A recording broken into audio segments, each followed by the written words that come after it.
The Pacific Northwest. Its mountains, its waters, and its diverse landscapes combine to make it a special environment for both its people and its wildlife.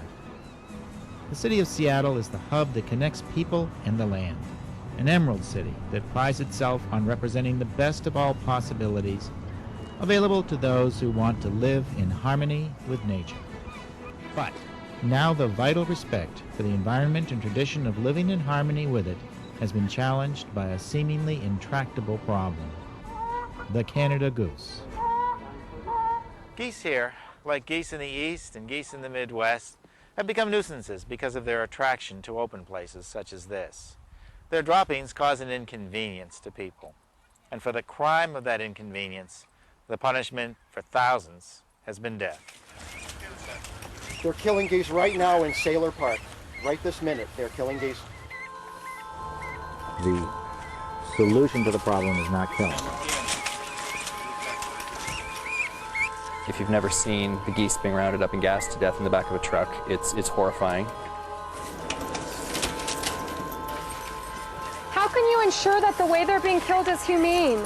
No one's watching them. They're still alive, I can hear them.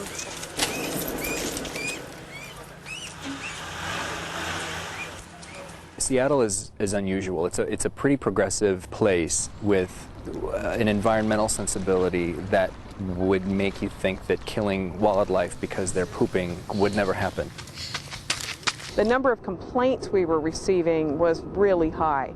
People really frustrated, they were disgusted, they didn't want to bring their kids into the park, and they saw it only in terms of geese are a negative presence in our parks. Most people in the city don't support killing the geese. So we organized a very successful media campaign, a letter writing campaign. We essentially flooded the Parks Department and the mayor's office with letters, emails, phone calls from people saying that there has got to be a better way, so please work with the animal groups to explore humane solutions. And to their credit, they gave it a shot. They put aside their differences with us, just as we did with them, and agreed to embark upon what I think is a pretty innovative, flexible, scalable project. And I'm Linda Brill, live in Seattle, with a new non-lethal tool against goose poop. Paws and the Humane Society of the United States and the city are working on humane solutions to controlling the geese populations. And so instead of gassing the geese every year, there's a whole program that we work on. We're getting out here on the lakes and all of the different beaches around Seattle. And what we're trying to do is have the geese move away from areas that are so populated so people aren't complaining about it. We do this in the evening to scare them away. So this is a laser gun.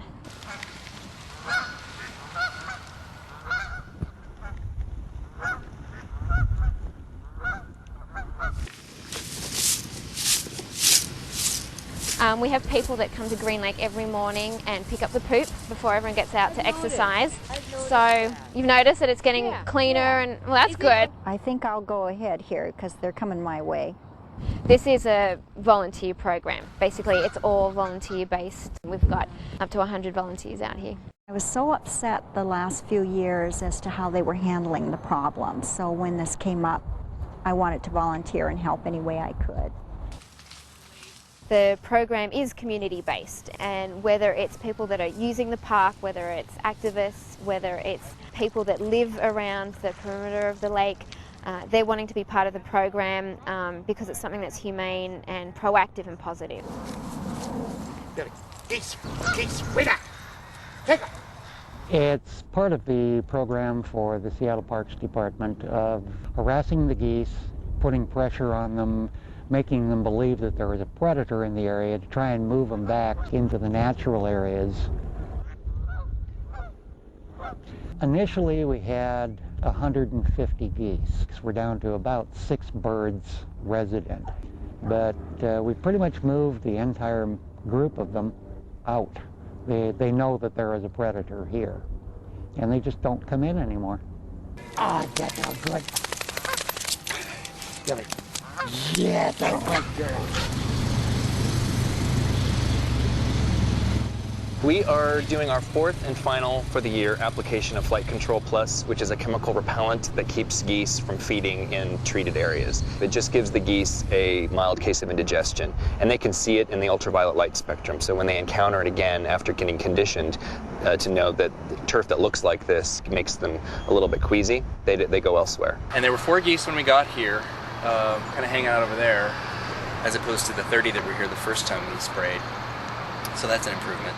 I think this is a real manageable, smaller site, heavy use by the public. So in the section that is grass, that if we are able to be successful and keep geese off, then that is, I think, what we're trying to do.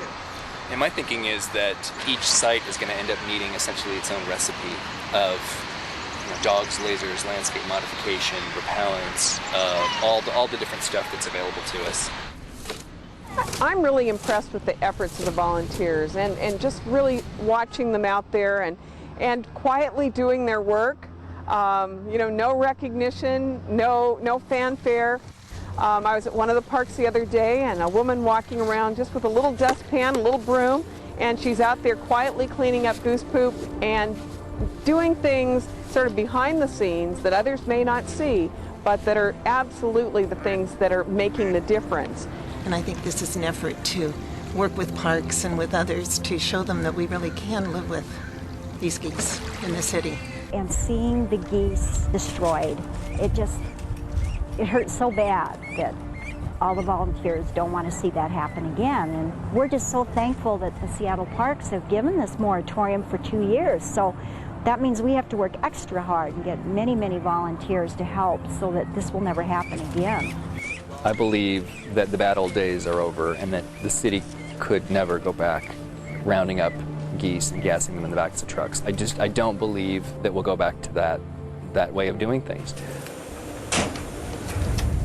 We run the program in a way that it satisfies the city's needs so that they feel that they are doing what needs to be done to solve the goose problem.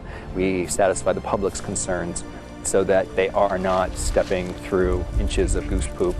And of course, we satisfy our first mission, which is to protect the animals and make sure that their welfare is at the top of people's minds.